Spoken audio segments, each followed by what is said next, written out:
And good evening, everyone. This is the Rooftop Sports. Alongside, we got our friends Couch GM and Trident podcast.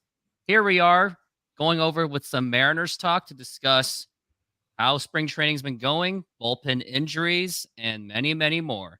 Now, before we get started, hit the like button, subscribe, and hit the notification for all three of us Rooftop Sports, myself, Couch GM, and the Trident podcast. And how are you two gentlemen doing? Doing good. Thanks for having me. Yep, Nice same. being Thanks for here. having me on. Appreciate it. As Of always, doing course. good. Yeah, excellent. But I must want to say that now I'm sure he's okay with me saying this, but there's this whole saying of the butt dialing when you accidentally call 911. Trident podcast butt blocked me last night, and when I looked at my messages, I was like sending him stuff of like the link to the show, and I go, Trident, did you block me? And he basically said I butt blocked, and I was like, did I say anything? Now I'm wondering who else I've butt blocked on Twitter. Some poor people that are probably like, "Oh, I really like your show" or something, and now I've blocked half of them by accident. I keep my phone in my pocket at work for. I work. It almost might be worse than doing a butt dial of 911 at this point. if you butt blocked like half your fans, ooh. Let's hope that's not the case. But for anybody, it was a mistake. I keep my phone in my pocket at work because I'm working out in the field. So I listen to music and podcasts. I should probably find somewhere else to put my phone because I end up taking screenshots of stuff and, all that. So, apparently I've blocked Rooftop. I think because you had messaged me. So I had responded and I just put it back in my pocket and it must have just, hit that. So no blocking. No blocking. We are good. Either way, it was oopsie. We're going to. This is what our show is going to be about. We're going to talk about the Mariners bullpen. And it's kind of sad that all these injuries are happening because this was actually the first year in like so many years that I was actually excited for this bullpen. And I was excited for Matt Brash because a year ago, I think both rooftops of 23 and 24 would have argued with each other about Matt Brash. I was looking forward to that. And then Mariners key offensive players that are performing, questions about Mariners outfielding on how Mariners are going to work that out. Some Mariners prospects that have been sent down. And we're going to also talk about predicting the opening day lineup and where is Blake Snell going to be. So let's get started with the Mariners bullpen injuries, and there has been quite a bit. We all saw Matt Brash suffer that injury. Luckily, he is at least not going to miss the season, but will miss opening day. Same with Gregory Santos. Unfortunately, he is going through the same thing. And Jackson Kowar, we saw, got that Tommy John surgery, which is devastating because he was performing very well in spring training, and it looked like that he was going to take that spot. And it looked like it was going to work out well with the Jared Kelenic trade. But now, unfortunately, the Mariners, as of now, have traded Jared Kelenic for two Mariners prospects or two Mariners pitchers, one of them a prospect, now both of them are having Tommy Johns. And Mariners did recently sign someone, Ryan Stanek, out of the Houston Astros. So maybe some World Series experience may help. So, gentlemen, what are your thoughts on this Mariners bullpen? And Couch GM, take me your thoughts on what has been going on. Yeah, it's not what you want to see at the start of heading into the season with Matt Brash, arguably your most valuable bullpen guy aside from Justin Topa last year. He's going to start the year on the IL. Also, Gregory Santos, the big arm that you just acquired. There was, word that he ended last season with a small injury. They just kind of took him out and, it wasn't anything serious, but I'm curious if it's some of that and some of just the natural fatigue coming into the season. But those are two guys that obviously you're going to be relying on this year. So hopefully they're pitching in April. Based on DePoto's comments, it sounds like they both realistically will be pitching in April. They're progressing with their throwing programs. Well, Santos was just shut down again, but Brash is progressing with his throwing program. And then you add in, Ryan Stanek. we thought it was because of the Jackson Kowar news, but they might have started to see, the Matt Brash Santos stuff and started to act accordingly. So you had Ryan Stanek, another one of those high leverage guys that has experience in the playoffs and the World Series in years past. And I mean, I made a video on the Mariners bullpen being the most valuable this year. Then you add Ryan Stanek to it. You replace Jackson Kowar, who has high upside but hasn't been proven in the big leagues, had an inflated ERA and all these metrics, and you replace him with a proven guy. So I mean, it's a big add, and the Mariners bullpen still looks fantastic. Trident's you. Yeah, I feel like every time we got Couch on, I'm just like, yeah, pretty much echo everything he said there. But I mean, really, it is spot on with everything that Couch GM said there, and obviously, like listen, losing Brash and Santos stinks, and I'm always nervous with pitcher injuries with their arms, just because it starts out small and then it can just escalate. I'm not trying to doom and gloom it or anything, but I'm very much like, until I see them on the mound, I'm nervous. I was nervous last year with Munoz when he was out, that it's going to turn into something, like with Robbie Ray, it was going to be a few weeks and then it's TJ and then the season's over. So I always get very nervous with pitching injuries just because it's such a violent throwing motion, especially for guys like Brash with the sliders and everything, and Santos as well. I still think the bullpen's pretty solid. To Couch's point, like you add Ryan Stanek, and whether it was, like I said, because the Kowar injury, or just, I think it was just a little bit of everything. I think it was, they knew Kowar was going to be out. Santos and Brash not going to be ready for opening day. I mean, after Munoz, you're looking at, Trent Thornton, Gabe Spire, who are solid pitchers. Thornton to me is kind of an underrated guy. Gives up the long ball a little bit, but good strikeout to walk ratio. And now you add Ryan Stanek, and like Couch said, he's been in the postseason. He's pitched in high leverage spots. So you've got a guy with good experience, which is, I don't put like a ton of stock in that. Talent is talent, but in a bullpen with, relying on Carlos Vargas and some of these guys, Thornton, who was solid last year, but wasn't here the whole year. It is nice to have a veteran in there that I think can come into some of these high leverage situations, especially early on, because we know how managers are early in the season. They're going to rely on the veteran guys. Stanek's probably going to be the 8th inning guy, Munoz the 9th, or however Scott wants to do it. And it's going to give guys like Vargas, Thornton, Spire definitely proved himself last year as well, but give these guys a chance to pitch 6th, 7th inning. And then maybe if they, prove that they can handle it, they can take more high leverage spots as well down the road. I think the bullpen's still fine, but definitely want Santos and Brash back, because it went from legit, like Couch said, like best bullpen in baseball, in my opinion, to now, you got a little, it's a little trickier. It's a little trickier now. Still a lot of upside in the bullpen, though, I think. Yeah, definitely the upside. And things that make me nervous about the injuries is, like, we saw Munoz. I think you may have said it already, but yeah, Munoz had that injury last year, and he just wasn't that 2022 Andres Munoz. And now I'm nervous about Matt Brash and Santos. Maybe they won't be the guys that we are hoping for. Like, because I thought that Matt Brash, if he was healthy, he was going to even take it to the next level and hopefully not be the streaky Matt Brash that we saw last season, where he started the season with 5-something ERAs. But then when I looked at those games, when I saw Matt Brash give up those hits, I realized, oh, he just gave up the fluky Texas leaguer that literally no one is going to catch. Like, he had the BABIP. He was BABIP to death in April. Yeah, he was. And then he finally figured it out towards the end of the season. I finally admitted that he was actually our best pitcher in the bullpen last season. So I'm definitely going to miss him deeply, but at least if he misses just April, hopefully it could be looked at as he gets a little bit more fresh going later in the season.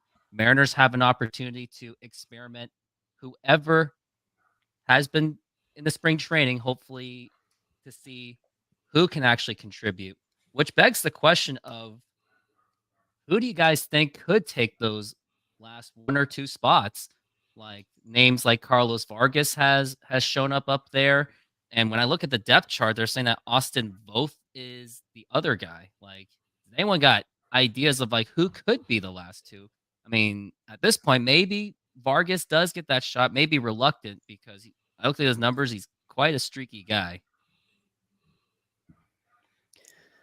Yeah, I would say I mean, Vargas makes sense. Both probably will get the start, or will have a spot just because of the injuries to start. And I heard that he also doesn't have any other minor league options. So they either have to release him or have him start on the major league roster, which is likely to be the case. He'll be the long relief guy in the, non-leverage situations. I also saw Ryan Divish tweet the other day, an interesting guy that I haven't heard of before, but he said that reliever Tyson Miller has impressed the Mariners with how much he's embraced their pitching input. A lot of similarities to Paul Sewald in terms of arm slot and pitch profile. On Ryan Divish's Twitter, it shows a video of him throwing a bullpen, Tyson Miller. He's got like a leg kick, and then he comes out of that lower arm slot like Paul Sewald. He's, he averaged 91 with the fastball, so also with the lower, velocity and the slider. We'll see if he actually logs any innings, but it's an intriguing name. Realistically, though, yeah, both Thornton, Carlos Vargas now has a better opportunity. Yeah, hopefully Vargas can carry that good vibes only torch, because he was off that Eugenio Suarez trade. So hopefully he can step up on that. And Trident, you got any thoughts on what you've seen in spring training of who you think can take those last two spots, just to at least stall time for Brash and Santos? Yeah, for sure. Voth, obviously, like Couch said, he's out of options, or so, like they can't option him, so he'll make it. He signed a major league deal, so especially now with some of the injuries, he'll be in there. But I think again, Moore's like a long guy. I don't think he's going to pitch too many high leverage spots. Vargas, who I don't think Vargas was on the fence. I think they love the stuff. It's been very inconsistent so far in spring. You see moments where you're like, this guy's unhittable. Then you see other moments where he's just going to walk guys and give up. You know what I mean? So it's back and forth there, but Vargas will make it. Thornton will make it. We haven't talked about Saucedo. He'll be in there. Spire, Stanek, Munoz, and maybe one other. I saw that Divish article as well. I didn't know about Tyson Miller either, so you guys aren't alone on that one. I think he pitched today, actually. Maybe not. I don't know. There's always a few names that I don't remember. And then trying to think of anybody else. Casey Lawrence looked pretty good as kind of a starter. I imagine he's probably going to be in Tacoma as sort of another swingman, almost kind of like what they had with Luke Weaver last year would be my guess on that. So I don't think he'll make it, but he's looked pretty good in spring. I don't put a ton of stock into spring, but it's always nice when guys pitch pretty well. In fact, I think someone mentioned Lawrence in the comments there. So, and there's a bunch of other guys that I'll be honest, I don't know a ton about. Jonathan Diaz looked pretty good when I saw him a couple times. I don't know if they optioned him yet or not, or if he's still hanging around the major league camp. I know Kirby Snead was sent to minor league camp today. So there's always a few other names down there, but I think the names we've rattled off here will be the primary options. And then when Brash and Santos come back, those things always work themselves out. Someone else will be hurt. Someone will suck, they'll make that work. Yeah, those are good points. And to answer the question about Miller, Tyson Miller, let me double check and make sure it is Tyson Miller, because it just says T Miller. And it was Tyson Miller. He pitched 2 full innings with 2 strikeouts against the offensive power-hungry Los Angeles Dodgers. So maybe that will catch the attention. So maybe it might be Tyson Miller and Carlos Vargas. And I would think Carlos Vargas will probably he'll probably be more the garbage time guy if Mariners are either winning big or losing big. Now, looks like that's covered everything for the bullpen. We basically said hopefully these guys can stall the time for Brash and Santos. Hopefully Munoz can be healthy. Hopefully Ryan Stanek can work out and he won't walk too many guys, but maybe Scott can teach him, because he seems to do a good job keeping those walks down. But we got a question from our friend John. He must be one of your guys, Couch. He was asking, do we think the Mariners will get Blake Snell? And if that happens, would you do that and be willing to move Brian Wu or Bryce Miller? Jay, do you want to start on this one? Sure. I would not be mad if they signed Blake Snell. Like, Blake Snell's a good pitcher. It makes your rotation better. And you could maybe even do like kind of a weird 6-man rotation. out of left field here where you could rotate Wu and Miller to preserve their innings. I mean, that could backfire too, and they don't get enough consistent starts. I don't think they're going to. I'd be very, very shocked at this point if they sign Blake Snell. I mean, he's lasted this long. The market's obviously, I don't think it's dried up on Snell. I just think I think Snell is wanting to be paid like a Cy Young guy. And I think teams view him as more of a number 2, number 3 versus a number 1. Honestly, maybe I'm just at the point I'd kind of rather just give Wu and Miller. I mean, I go back and forth. Like I said, I wouldn't hate it. Blake Snell's a good pitcher. It makes the team better. But I've kind of just gotten to the point where I think they're going to roll with Wu and Miller, and I'm kind of just on that train right now. I'm a big fan of Wu, and Miller's look solid as well. I haven't watched too much to know how that splitter's looking, but I don't think they will. I'd of course be fine with it. It's an upgrade to the team. I will never be mad at the team getting better, even if it is like a short-term thing, but I don't see it happening. Yeah, but earlier in the offseason, it definitely made sense, when there was the rumors of the Mariners trading one of Bryce Miller, Brian Wu. Once it was clear that they weren't going to go that direction, I mean, you talk about the payroll concerns, the fact that Blake Snell was asking for whatever insane contract he was trying to get. I don't think the Mariners are going to be signing him at this point. And, you gotta lean on Bryce Miller, Brian Wu, give them their true opportunity to show their value and what they can be, especially both of them coming off of rookie years. They hadn't pitched a ton in the past before that. So see if they can take the next step. You have Emerson Hancock there as the 6 in case you do need to send Brian Wu down, miss a few starts, something like that if he's fatigued. You got Emerson Hancock that's back up to 97 with the sinker. He was first round draft pick in, I believe, 2020. And so you have another potential guy that was supposed to be there before Bryce Miller, Brian Wu, ready to go as well. So I think they're in a great spot with the starting rotation. I'm going to be posting a video in the next couple of days talking about the Mariners rotation. And I think this might be the best starting rotation the Mariners have had in history. And it's the best rotation in baseball. I think you're right about that, because the last time the Mariners had this kind of rotation, probably not as good as this one. Hopefully we can say that. It was probably the 2001 team where it was Freddie Garcia, Jamie Moyer, Aaron Seeley, Paul Abbott, and rookie Joel Pinheiro as your number 5, or John Halama.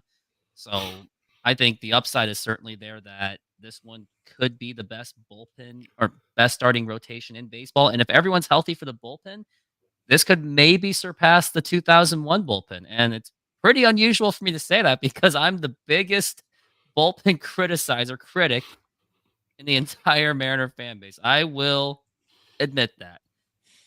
But now might as well just get it out of the way about Blake Snell. Predictions on Blake Snell, on where he will be, and I will make a very bold prediction. I think he will go to the Texas Rangers, because Texas has a pretty depleted starting rotation. DeGrom's still hurt. Scherzer's still hurt. They're not signing Montgomery, it looks like. So maybe if the price is right, he'll go to Texas. And that way, Blake Snell can go home at least a couple times a year. I'll have to go with the Yankees just because, I mean, they have, obviously unlimited payroll basically, so they can make him happy, whether it's a shorter term or longer term deal. Garrett Cole is going to be out for, I believe, 1 to 2 months is what the report just came out with. So the Yankees definitely need some help with the starting rotation. And if they can add a Blake Snell to that, that would help with that gap in Garrett Cole. And especially if he misses extended time, then you essentially have a new ace for your team. I'll say he goes to the Oakland Athletics on a 10-year 3. No, I think both you guys. Yeah, maybe. Yeah, right. I think both you guys are spot on. Texas makes a ton of sense. I'll also echo the Yankees just because, like Couch said, that they've got the payroll, and they're a team that can say, "Hey, our ace is going to miss a month or two. We can sign Blake Snell and then just slide him back in the rotation." Or when Garrett Cole's ready to go, they're a type of team that has that payroll. Just been a weird offseason, outside of the Dodgers, nobody, as much as we want to and I will criticize this ownership group till the day I die, but the Mariners have been active. I will give them credit. They are one of the few teams that has been very active this offseason. Even the Yankees, I mean, they got Soto off, so it's huge, but even they have been pretty quiet compared to normal. But I'll go with the Yankees there. I think Texas would be a good fit for him as well. But Texas has been extra quiet this offseason. I think they got Dave Robertson in the bullpen. And unless I'm missing somebody else, I don't think they've really, I mean, they've got some prospects coming up, so that kind of fills some of their voids, but they've not been very active. So they could sneak in. It depends on what Blake Snell ends up doing too. That's the other key. Is he willing to take a smaller deal than gets more teams, involved? So we'll see what happens, but I'll go Yankees 1, Rangers 2. I hope for Blake Snell's sake that he chooses a different agent, not Scott Boras, because this has not been an ideal offseason for him. But that's going to conclude it for the Mariners bullpen. We're going to move on to key offensive players for the Mariners. And the ones that stand out the most, that from what I have seen, it has been Mitch Haniger. And hopefully, the way he's been performing, that would be close to the 2021 Mitch Haniger. And hopefully, we get that guy. Mitch Garver's been playing very well. We're all hoping that he's healthy. Jorge Polanco's been picking it up. Cal Raleigh's been doing well. Samad Taylor, yeah, everything's below 300 on average and OBP. I mean, 269 is not bad for today's baseball. Dom Canzone's been doing okay. So hopefully those guys will keep performing. And Couch, anyone that has stood out to you throughout the spring training offensively? I mean, you look up and down the lineup, and as far as the starting lineup for the Mariners on opening day, really there isn't anyone that you can complain too much about. I mean, everyone's been hitting. Just looking at top line stats, I haven't been able to watch a ton of games, unfortunately, just due to work, and then also the fact that none of these games are ever televised, which is extremely frustrating. But the fact that Mitch Haniger is batting 412, Ty France is 261. It's interesting seeing Haniger slotted right after Mitch Garver. The fact that Mitch Garver is batting 350, he's looked great this spring. I could go up and down. Polanco's hitting 400 now. Julio's at 429 with a 1.2 OPS. But as far as standouts, I'd have to say Haniger and Mitch Garver are the two. It's very promising to see Mitch Haniger healthy, contributing. And then Mitch Garver, I think, is going to be a huge addition. Yeah, I mean, once again, as always, I'll just kind of ditto what Couch said on that. I mean, it's everybody in the lineup. The only one that hasn't really hit is Luke Raley. That's the only guy that I think has just struggled so far. The rest of them are all crushing the ball, so it's hard to be down at any of them. We talked a little bit before the show started. I am buying into Mitch Haniger. He looks healthy, like he looks the part. And I always say don't put a ton of stock into spring training. When I say that, though, I mean like, there can be results. Seeing eye grounders can get through. You can get some outs that, maybe just working on some things, or guys are working on their swings, so they may struggle. But Mitch Haniger looks healthy. He looks, at the very least, like the start of 2022 Haniger. We don't need him to be 21 Haniger. That'd be amazing. But even if you get a full season of 22 staying healthy, that's a big boost for this team. And I was a little bit worried about Mitch Haniger with the injuries, and just that maybe it's just, not going to work, and it still might not, but Mitch Haniger, I'm buying in. Like, he looks like he's back. Mitch Garver has been amazing. I mean, there's really nothing to be upset about with even like Luis Urias, as much as he's been like maligned on Twitter all off season. The guy's had a nice spring training. He's hitting the ball well. I don't know about the arm, how it's looking at third necessarily, but I mean, even someone like that is having a real nice spring, despite being kind of, seems to be kind of the one guy is being picked on the most a little bit, but even he's hitting the ball. So it's Luke Raley is really the only guy that hasn't hit yet. It's amazing that Luis Urias has been playing pretty well. It sounds like maybe he did read those tweets and maybe he did feed off of it, because there were concerns he was out of shape. So it makes us think, how can he stay healthy and play defense? But that third base really does make me nervous. Like, I really miss Eugenio Suarez for that. He was like the one guy I was willing to take 200 strikeouts as long as he keeps Julio calm and plays good defense and hits the ball well, as long as he's not striking out. But it is what it is. Hopefully we can see what Josh Rojas can do off of the Paul Sewald trade and Luis Urias. So we'll see. We can only time will tell. And other things that also may have stood out to me was also Cade Marlowe, who has been playing pretty well in the spring training. He's batting 292. He's hit a home run. He's really trying to fight for that last spot for the outfield, but I wouldn't expect him to be on the opening day necessarily, just because the outfield does have some good players in Rayleigh, Haniger, Canzone. Hopefully, Canzone can make that breakout season, because that is the assumption and the expectation for Dominic Canzone is to have that breakout season, which we do need, because that will make up for the vacancy of Jared Kelnick. At least the April to May Jared Kelnick, it would make up for that vacancy. So hopefully everything will work out. And now we're going to go to Mariners prospects that were just sent down. We just got a report that these guys just got sent down to minor league camp. They were Kirby Sneed, Harry Ford, Tyler Locklear, Cole Tucker, and my other favorite, Cole Young. Now, it's not a surprise that any of them got sent down. I am a little bit surprised Cole Young got sent down a little bit sooner. I thought they would keep him at least for another week. Tyler Locklear, I thought they would keep him for another week, but who knows? But any of those prospects that have been standing out, like Lazaro Montez has been doing pretty well, and Johnny Farmello, who's barely even played in Modesto, has been hitting the ball pretty well. Any of your favorite prospects throughout the spring training so far? Jay? Yeah, Farmelo's been great, and I always think of him because Couch, you had him on your show, with interviews. So that's always been really cool. I didn't know about him till then, so it's been cool to kind of follow him since that interview that you did with him, which was awesome, by the way. And no problem. And then Cole Tucker is Vanessa Hudgens. Is that who that is? That's her husband, right? Hudgens, I think. So we're not going to see her at spring training, I guess, anymore. But no, listen, none of those guys were guys that we expected to make the team. I'm with you, Rooftop. A little surprised that maybe Cole Young didn't stay up for a little bit longer because he was having a real nice spring. But and Tyler Locklear was as well, at least last time I looked at the numbers. So, and I was hoping to go to a game next week and see some of those guys, but obviously that won't be happening now.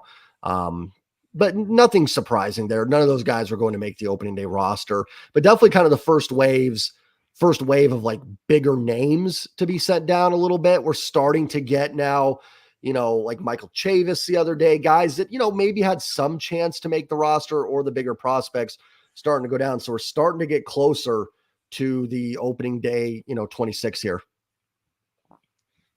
Yeah, I mean, like you mentioned, Johnny Farmello, he's been a lot of fun to watch. And I listened to an interview today, the Mariners podcast, and the Mariners minor league hitting coach or hitting developer manager, something like that, was talking about Johnny Farmello and how they call him the Ferrari. Because, I mean, he's like a sports car. He's the fastest guy on the field, apparently. He's big, tall, and strong. He has all 5 tools. So Johnny Farmello might be one of those guys that it climbs pretty quickly.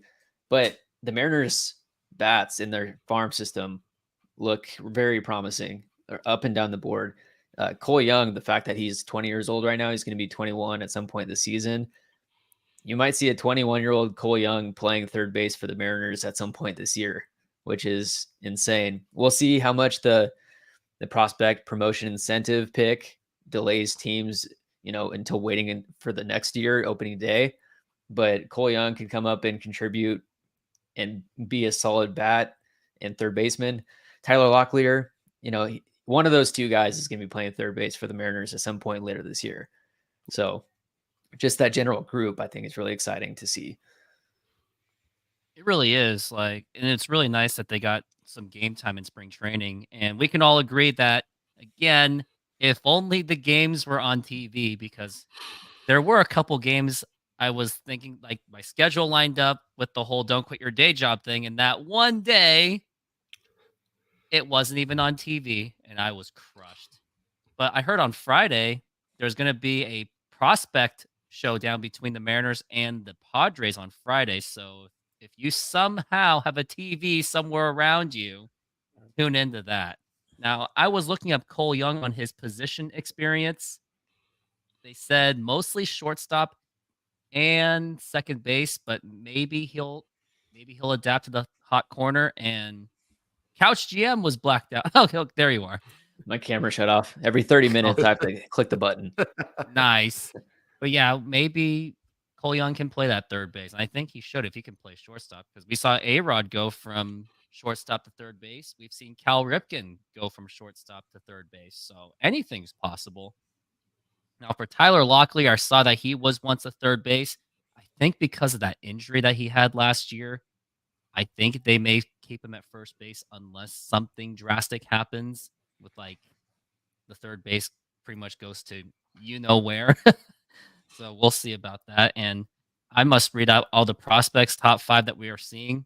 Cole Young, Harry Ford, Colt Emerson, Lazaro Montez, Felnine Celestine, Johnny Farmelo, Ty Pete, Tyler Locklear, Jonathan Clase, Michael Arroyo. It's going to be fun, a lot of fun to watch. And if you want to watch Johnny Farmelo, assume that he starts in Modesto, head over to California. Lazaro Montez, go to Everett, which I'll be going there at least a few times. And Cole Young, head over to Arkansas. So that will do for all the Mariners prospect matters. Now the next thing we shall go to is we're going to predict the opening day starting lineup, which will be fun. I think we tried it before, but it was kind of disastrous and just completely out of place. And I don't know. I think we were pretty spot on. Looking back, I don't think we were that far off. I don't remember. No, I mean just the way it was executed. I felt like I was just getting overwhelmed. But this time, hopefully, we have a better idea this time. So let's go over the starting lineups for your 2024 Seattle Mariners. And Couch, you go first because you already made a video.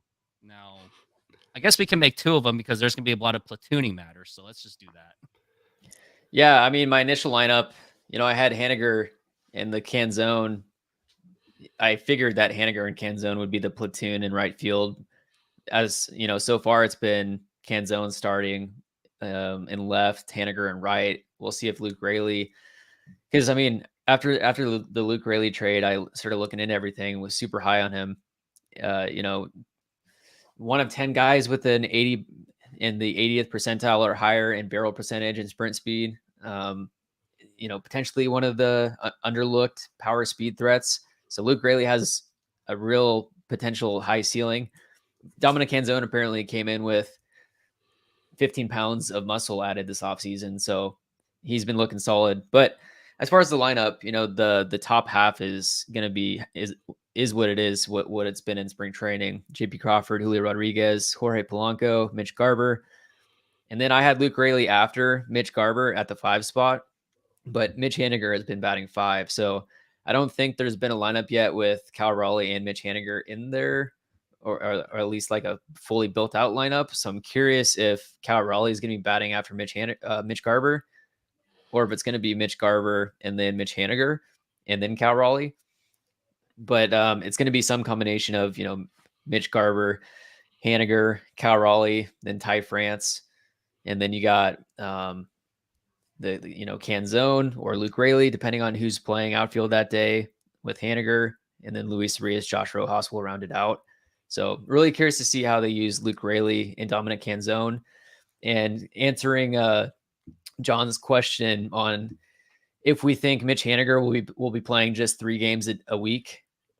From the looks of it, they're probably going to try to roll him out there, I would say 5 times a week. I don't know. I'm skeptical with his health just because of he's got a 39 home run, 100 RBI season in him somewhere, and I'm sure that's still there. But whether or not he could stay healthy and whether the Mariners should risk his health when he could be a clutch bat in the late innings, worst case scenario if Canzone and Raley are out there in the corners. But solid lineup in my opinion. They're playing the Red Sox. Are we doing the lineup or the opening day lineup? Just to be opening day lineup, but it could be who's like the Red Sox. Anyway. We play the Red Sox opening day, right? Oh yeah, yes, right. We do. I'm not sure who's their projected?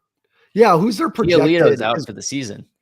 Yeah, and Chris Sale is in Atlanta. Yeah. Is it Bello? Is that his Brian Bello? Let Below? me see. Their rotation's not very good. Brian Bello. Belo? I think He it's just signed an Belo. extension. He's a Yeah. righty, right? I guess he's the guy. Yeah, Bello. Yeah, so we'll go with him. I think Mitch Haniger is going to start opening day almost just even if he is going to be platooned. I think they'll give him like a welcome back. He'll be in the lineup. So again, as I always seem to do, just kind of echoing what Couch said on that. I think it'll be JP, Julio, Polanco, Garver. I'm going to guess they probably put Cal in between the Mitches just to break up the right-handedness. I don't know. So I'll go Cal, Mitch, Ty France. Who am I missing here? Rojas, and then who? Oh, I'll go Canzone. I'll say they go with Canzone over Rayleigh and left on opening day. Actually, I don't know. I'll say Canzone. That could go either way. And then Rojas ninth against a righty. Yeah, that's a pretty good lineup. And now here is mine. I got your leadoff hitter, who I lobbied to be the leadoff hitter, especially in the first half of 2023. JP Crawford is going to be your leadoff hitter. Number 2 will be Julio Rodriguez. Number 3, Jorge Polanco. DH will be Mitch Garver. Number 5, I'm putting in Cal Raleigh because I think he is expected to be one of the better catchers, even though that one mock top 10 top catchers that Is that we saw. ESPN? It was Fox. It was Fox Sports. Fox said he's and then they left top 10. JP off the top 10 shortstops. I think they're just trolling us. You know a little what? East Coast bias there.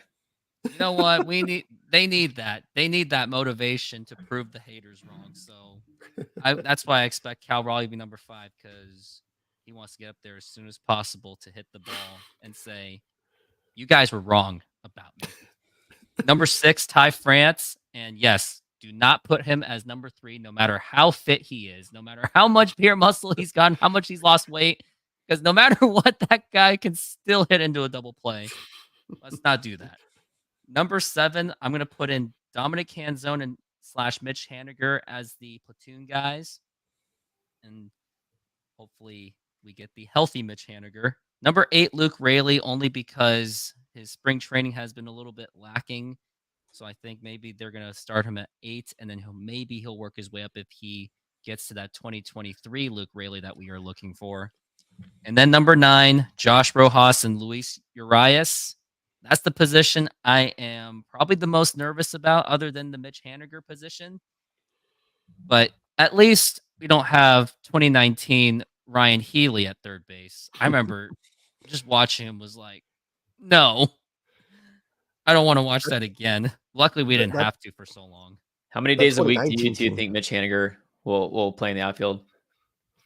In the outfield alone, I expect no less than 3, no more than 3 to 4, in my opinion, because I just don't want the guy to get injured. Because every time it happens, it's really sad to watch him get injured. And Trident, how many days do you expect Mitch Haniger to play in that right field? Because I don't expect it too long. Maybe I expect him to rotate between Mitch Garver for the DH spot. Mm-hmm. Yeah, the nice thing is I think the depth on this team is pretty good. So I don't think you have to play Haniger every day here. You can give him a couple days off, and you have Luke Rayleigh or Canzone against a righty that can play there. And you've got Dylan Moore, that can slide in as well. Like you said, I think you can DH Haniger. I don't know if Mitch Garver's been catching it all in spring. I don't think he has, but he better not put on a catcher's glove. No, I mean, Couch made that case, and it was a very good case. That's why Zavala's for. Well, and you just don't want to lose Mitch Garver's bat. Like that's the main reason you brought him in here. And if you've got to upgrade backup catcher, you can do it another way. I've got a question. I hope that answered the question. I'm pretty much in agreement with you guys on that. Opening day starter, is it going to be Castillo again? Have we heard anything on that? Are they going to go Kirby? I would think they're going to stick with Castillo, just kind of a legacy, a little bit. But has that been announced yet? The great fist. Yeah, I pitched a 1-2-3 fist. I don't think it's been announced, but I would assume so. He's the Rock. Yeah. But I mean, I think it's slotted out as Castillo Kirby now instead of Castillo Gilbert like it was last year. So Kirby took that step Kirby up in should be at rotation. least number 2, if not. Uh, Even though I personally think he's a number 1 starter over Castillo, but It's the a way it great problem is. to have when you have yes. 3 starters that could be Yes. ones in other rotations. Yeah, it's like, I mean, if they came out tomorrow and said Logan Gilbert's getting the nod, I mean, I would be like, hey, most tenured pitcher on this staff. Like, I'd have no problem with it at all. So that's, like I said, it's a great problem to have. And it's, but yeah, I'm with you guys. I think it'll be Castillo. You got to as well. downgrade Castillo at this point since he doesn't have a splitter yet. Everyone else has That's a right. splitter. Speak of Castillo, is it safe to say right now, just for now, Mariners won that trade out of pure luck because some guy named Noe Noevi Marte Well, cannot stay off the PEDs. I mean, go ahead. yeah. I was just gonna say you always have to give up something to give or to get, and Noelvi Marte we could use Noelvi Marte at third base right now if he was not suspended.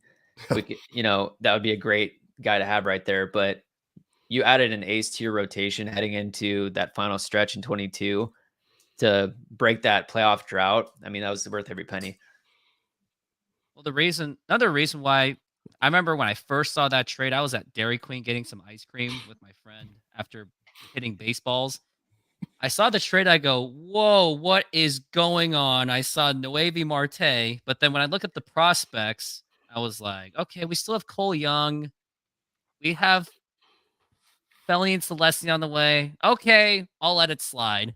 But it worked out anyway because Castillo is now our number 1 guy, and he does have that catchy. I pitched the 1-2-3 fist of success.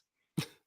Yeah, it's funny. I was at a birthday party for my son at the Great Wolf Lodge. It's a big indoor water park out here. And I had like 50 texts on my phone. I'm like, oh God, somebody died when the Castillo trade went down. But no, to answer that question, like, yeah, I will do that trade every day. It helped end the drought, gave us legitimate ace that we locked up long-term.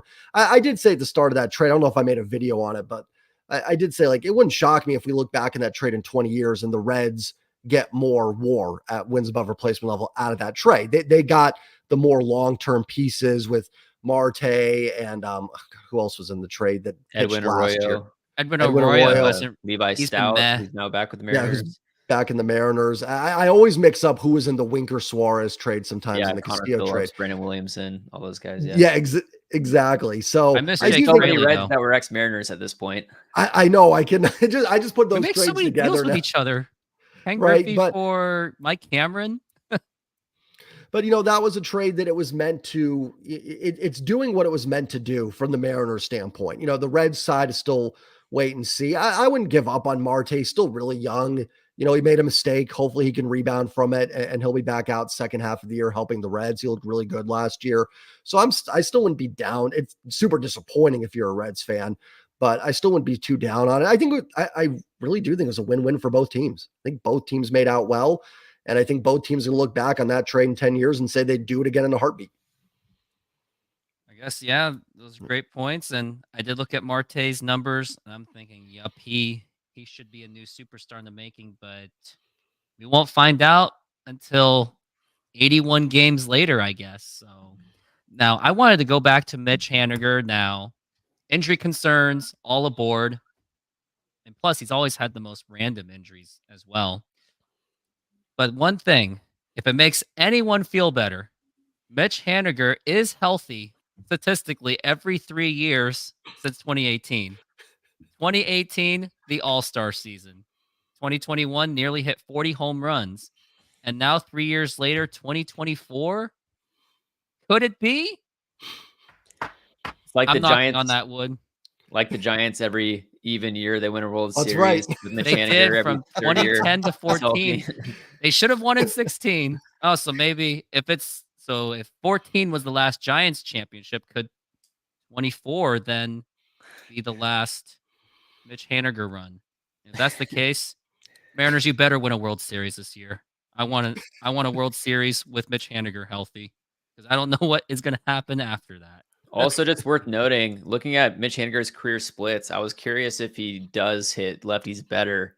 Looks like there is a bit of a difference against righties. He's a 249 average, 778 OPS versus lefties. He's a 275 batting average, 840 OPS.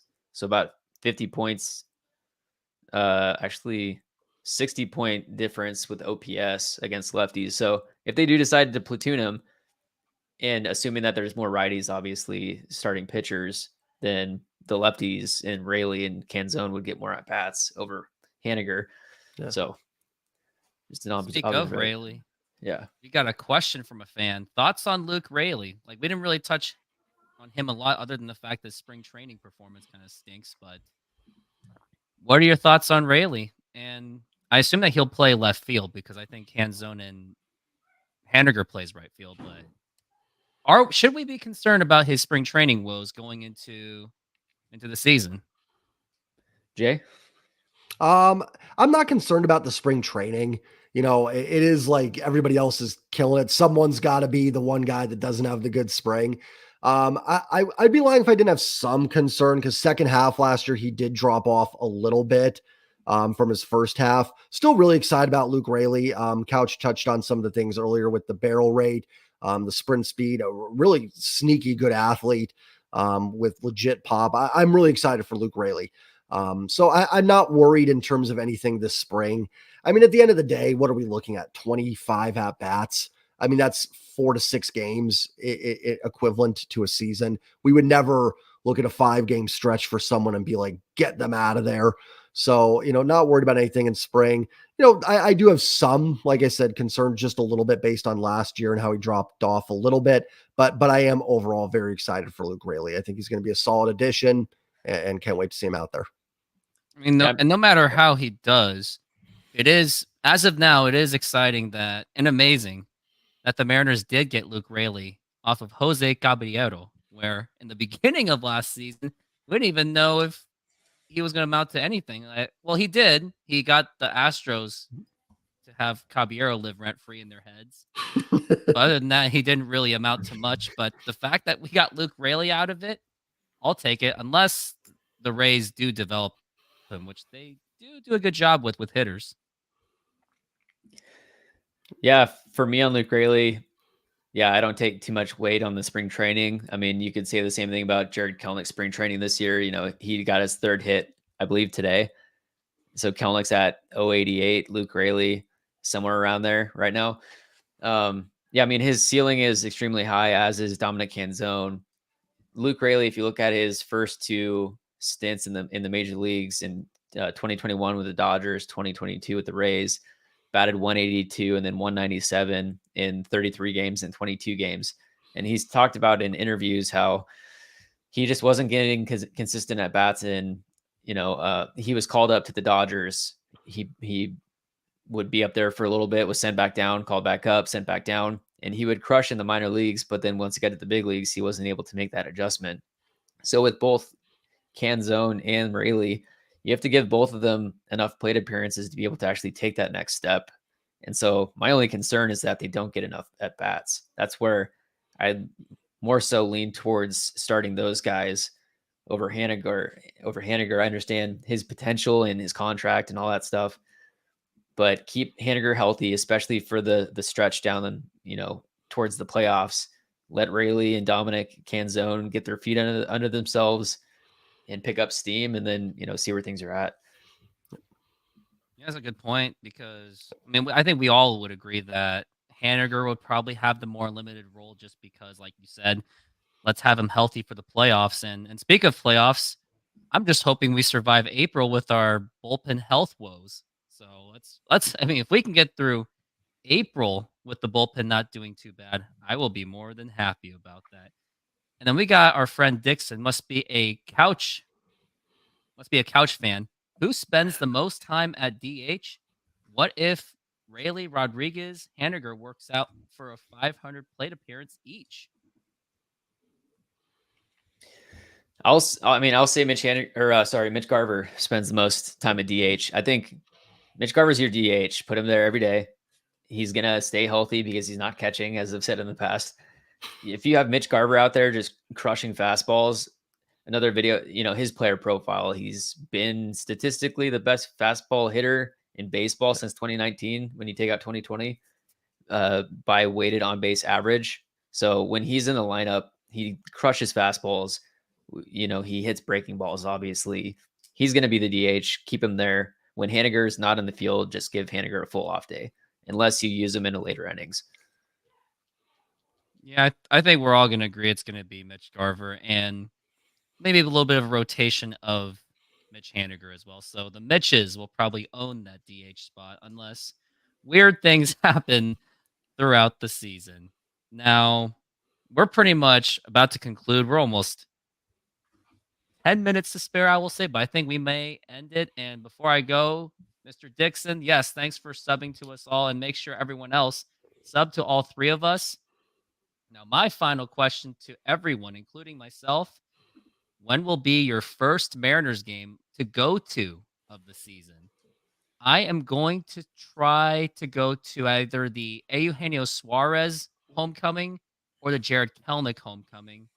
I'm going to try to shoot for both of them, but I expect one of those to be my first ones. I'm not going to opening day. I'd rather do that for my butt and this computer and the camera in my face. Jay?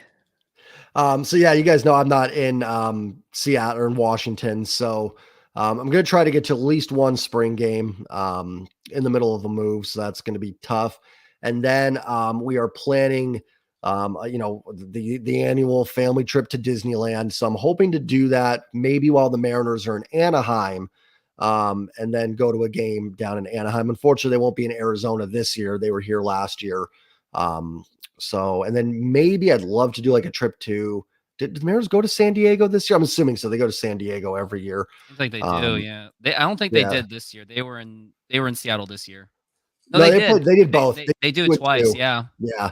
So those would be my best bets. Would love to get up to Seattle at some point. My wife and I did talk about it. So hopefully, maybe not this season, but next. We're super jealous, not to derail this conversation, but my wife's parents are big Phillies fans. Her parents are flying to Philadelphia for opening day. Super jealous. They're going to all the weekend series games to start it. So I'm hoping one day to do that trip myself, and we're going to get up to Seattle again. But yeah, probably Anaheim sometime this year. That's awesome. I'll be there opening day and then the day after that. So if you'll be up there, if you're listening, you'll be there opening day. Come find me in the bullpen before the game. Go find him.